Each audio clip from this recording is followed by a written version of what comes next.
Olá, meus irmãos, graça e paz a todos vocês. Vamos ao texto? Lucas, capítulo 15, apenas o versículo 17, que diz o seguinte: Foi quando, caindo em si, falou consigo mesmo: Quantos empregados de meu pai têm comida com fartura, e eu aqui morrendo de fome.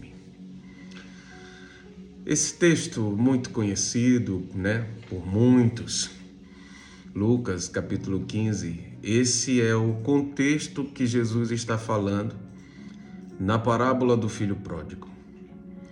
Claro que tem uma extensão enorme nessa parábola. Podíamos falar sobre várias coisas, mas hoje eu queria um pouquinho do teu tempo para te falar apenas dessa situação. Veja, sabemos que Jesus está falando a respeito de um filho, o filho mais novo, que chega para o pai e fala: eu quero a minha parte da herança, me dá a minha parte da herança. O pai não diz absolutamente nada, o pai ele não se coloca contra, mas também não se põe a favor na sua decisão, pessoal. Eu imagino que nenhum pai gostaria de fazer isso, mas o que temos é que esse homem, ele decide dar essa herança, pega a parte do filho mais novo, o que também é totalmente incomum, pega a parte do filho mais novo e entrega para ele, e ele vai embora e acaba com toda a herança dele, até chegar ao ponto de, uma vez que perdeu tudo, estava trabalhando, cuidando de porcos, completamente fora dos padrões que ele um dia foi ensinado e com uma vida totalmente distante daquilo que era o princípio que o próprio pai queria para ele. Mas um texto, um dos versículos assim que me faz parar nessa parábola é o versículo 17. Porque ele fala: e caindo em si. E isso é interessantíssimo, porque eu falaria para você nesse momento rapidamente a respeito da vontade de Deus e a importância do reconhecimento. A palavra de Deus diz que a vontade de Deus ela está composta, em 3 pontos. Primeiro, de que a vontade de Deus é boa. Ou seja, o Senhor, tudo que é bom, de bom, parte desse Deus que nos conhece, e as decisões dele são boas para nós, porque parte da vontade dele, não é? Disse já por meio do profeta: eu é que sei o pensamento que tenho a respeito de vós, pensamentos de paz e não de mal, para vos dar o fim que desejais. Então, dentro dessa ótica, nós entendemos que a vontade de Deus é boa em toda e em qualquer circunstância. Já viu quando as coisas não estão boas, na nossa vida, as coisas não estão andando muito bem? Uma vez que que temos Cristo na nossa vida, nós interpretamos isso de outra forma e acabamos por direcionar a Ele e dizer a Ele aquilo que está no nosso coração, entendendo a circunstância do momento e do tempo e dando graças a Deus por tudo, porque a vontade dele é boa. Passar momentos difíceis na ótica de Deus é bom. Ele está permitindo isso para que de alguma maneira eu e você nos aproximemos dele ainda mais. Mas também diz que além dela ser boa, ela é perfeita. Por isso que independe da circunstância. É boa quando as coisas estão boas, mas também é boa quando tudo não parece bem, que não parece bom, porque ela também se enquadra dentro desse mesmo contexto de que a vontade dele é perfeita. E ela é perfeita porque ele pensou nela antes. Ela é perfeita porque ele decidiu a respeito dela antes. Ela é perfeita porque ele sabe que, embora todo o contexto traga um processo tão difícil, ao final nós perceberemos o tanto que ele foi perfeito no zelo, no cuidado, na atenção e na proporção disso que suportamos lá no final. Mas a vontade de Deus também diz que, além de boa, além de perfeita, ela é agradável. E quando ela diz que ela é agradável, eu me lembro muito de Jó. Porque Jó perde tudo, e nós vimos isso ali no livro, na história de Jó. Ele perde absolutamente tudo. E não tudo praticamente, porque ele continua com a esposa. E diante desse cenário, mesmo depois de ver as coisas dele todas indo embora, ele diz assim: nu eu vim para esse mundo, nu eu nasci e assim eu retorno. Bendito seja o nome do Senhor. Ou seja, a palavra de Deus vai dizer que ainda assim, em toda essa circunstância, Jó, ele não abriu a boca dele um momento sequer para murmurar. E ele finaliza aquele processo de perdas constantes ali, ele para e pensa: bendito seja o nome do Senhor. Por mais difícil que seja, irmãos, é impressionante o quanto a gente se depara com a vontade de Deus no final de todas as coisas e entendemos o quanto Deus nos abençoa. Mesmo quando as piores coisas acontecem, porque o entendimento é que é a vontade dele, e a vontade dele é boa, é perfeita e agradável. Perdemos um amigo em comum há 3 semanas atrás. O pastor que fez o nosso casamento, o homem que nós amamos desde quando conhecemos, foi nosso pastor lá no Brasil, cuidou da nossa família, esteve ali com autoridade sobre nós, um homem amável, irmãos, amável. Mas que depois de viver e ter que encarar um cancro, encarar um câncer, coube ao Senhor levá-lo, depois de lutar tanto. E a família ouvia a esposa e o filho dele dizer: Deus, ele é bom em todo o tempo. Deus, ele sabe o que faz. Entender que a vontade de Deus é agradável é se aperceber de que lá no final, na verdade, nós não perdemos. Nós ganhamos. Diante de todas essas coisas, irmãos, dá uma olhada na sua vida e perceba que em vários pontos a vontade de Deus, ela precisa ser pensada por nós. É boa, é perfeita e é agradável. Então não dê espaço para murmurações, apenas agradeça. Glorifica a Deus.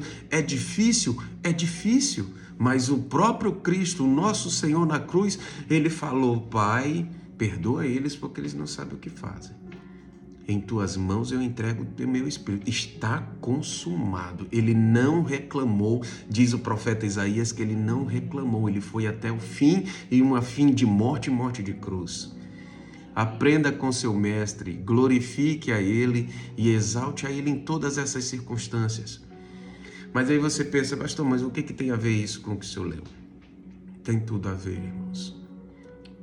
Porque a vontade de Deus, ela é boa, perfeita e agradável.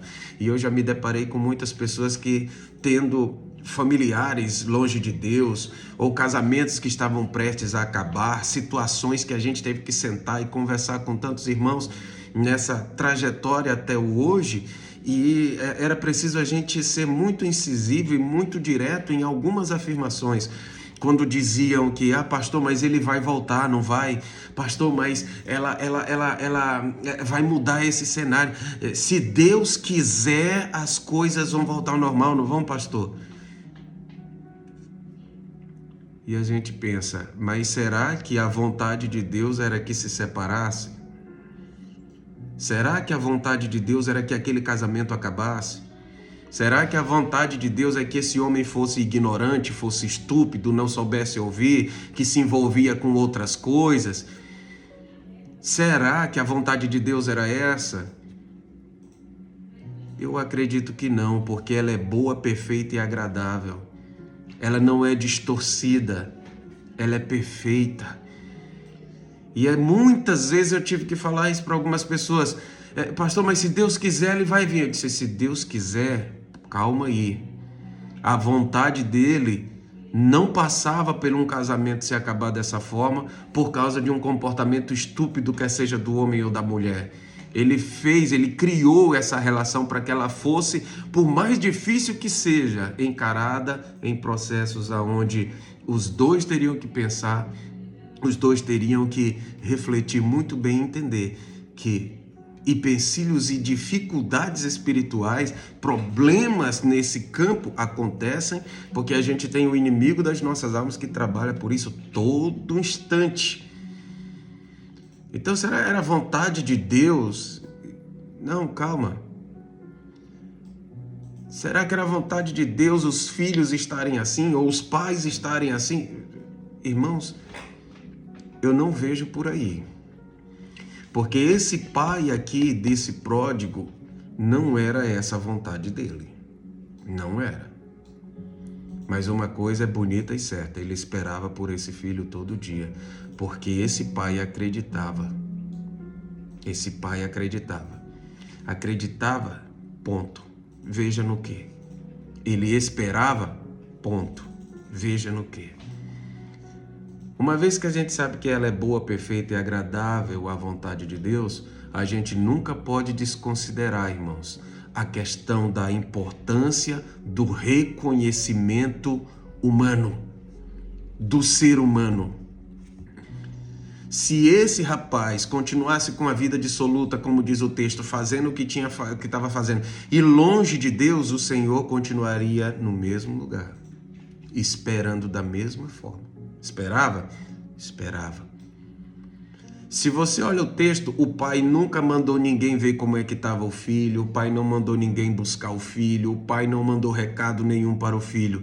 Foi necessário, diante de um ato de total desobediência, esse menino sair e acabar com tudo que tinha. E de repente ele pensar no pior de tudo da vida dele. Ele podia ter acabado a vida dele como estava. Na parábola, ele podia ter acabado a vida como estava. Mas aí nós chegamos até o versículo 17, e Jesus está nos ensinando uma coisa muito profunda aqui. Quando ele nos mostra essa parábola, é como se ele dissesse, o pai continua esperando, mas você é quem tem que cair em si. Você sabe quem o pai é, você conhece o pai, está distante dele por quê? Ele vai, em todas as coisas, a gente vai ver e que naquilo que a gente for fazendo de errado numa vida dissoluta, a gente vai lembrar de que com Deus era diferente. Quando esse filho cai em si e ele vê que na casa do pai era totalmente diferente, ele decide. Ele decide. A vontade do pai não era que ele estivesse lá, mas para ele voltar para casa, era necessário ele cair em si. Então, irmãos, é o que eu sempre disse para essas pessoas. Ah, pastor, mas se Deus quiser ele volta? Não, não é se Deus quiser, porque Deus não queria que ele fosse, ou que ela fosse. Ele vai voltar, ele só vai voltar, ela só vai voltar, essa pessoa só vai mudar se ela cair em si. Lembram da palavra da pastora Helenice no sábado? O reconhecimento é isso. Caiu em si. Irmãos, vamos continuar orando pelos perdidos? Vamos continuar orando pelos perdidos. Vamos continuar orando por aqueles que estão nesse ponto, nesse momento, desviados da palavra de Deus, vivendo dissolutamente distante. Vamos continuar orando? Vamos continuar orando. Mas nós queremos, né? Nós oramos e desejamos que chegue o momento em que essa pessoa caia em si e volte para o Senhor. E cair em si não está relacionado apenas em eu estar desviado. Não, cair em si me traz a reflexão também de que uma série de coisas eu preciso refletir, autorrefletir. Então, queridos, em nome de Jesus, nós temos aqui um pródigo voltando porque chegou nesse ponto. E talvez nós também precisamos cair em si com relação a algumas coisas. Será que a minha vida andando com Deus, será que eu não preciso melhorar? Nesse caso não é que eu esteja desviado, mas uma vez que eu ando com o Senhor, será que eu não tenho que cair em si com relação a algumas coisas e refletir que, poxa, eu posso ser um discípulo melhor, eu posso ser um servo melhor, eu posso fazer o meu chamado ser melhor para Deus? Será que eu não posso melhorar como ser humano, eu não posso ser um filho melhor, eu não posso ser um marido melhor, uma esposa melhor? Será que eu não preciso cair em si com relação a isso? Será que eu não preciso cair em si de que eu estou sobrecarregando alguém, que eu estou sobrecarregando a minha esposa, ou que a minha esposa está me sobrecarregando, ou nós sobrecarregando os nossos filhos? Será que eu não tenho que cair em si de que talvez eu esteja sobrecarregando os irmãos, sobrecarregando a igreja, sobrecarregando alguns ministérios? E será que eu não tenho que cair em si com relação a isso e simplesmente sentar e organizar algumas coisas que podem desandar se simplesmente eu não parar e refletir e me aperceber de que existe uma forma de fazer melhor? Então, cair em si me faz pensar num monte de coisas, mas nesse monte de coisas, eles têm que afunilar ao ponto deles finalizarem na vontade de Deus, porque ela é boa, ela é perfeita e ela é agradável. Aquele pai recebe o filho de volta, o filho que caiu em si. As reflexões a respeito da vida distante do pai fez com que ele caísse em si e voltasse para esse pai. E Jesus nos dá uma lição tão bonita aqui, irmãos. Ele não quer ninguém longe da casa dele. Mas ele não vai forçar ninguém a ir para lá. Ele vai esperar até a pessoa cair em si. Ou aqueles que estão na casa. Esse é o exemplo do filho que ficou mais velho. Outra hora a gente fala sobre ele. Mas a vontade de Deus é maravilhosa.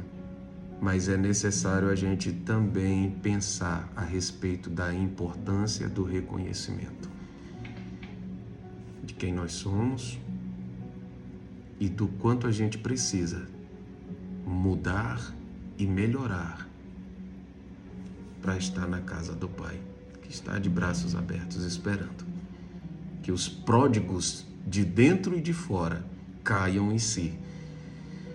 Porque eu finalizo dizendo: a vontade dele é boa, é perfeita e é agradável. Que Deus te abençoe, que o Senhor te guarde e que em nome de Jesus caiamos em si para que essa vontade dele prevaleça sobre todos nós. Um grande abraço para todos vocês. Espero que essa pequena porção da palavra esteja encontrando aí lugar no teu coração e que você esteja com ele aberto para recebê-la. Um grande abraço para todos vocês, aqui, desse pastor que os ama e que luta as mesmas batalhas juntos. Um grande abraço, fica com Deus, até a próxima em nome de Jesus. Amém?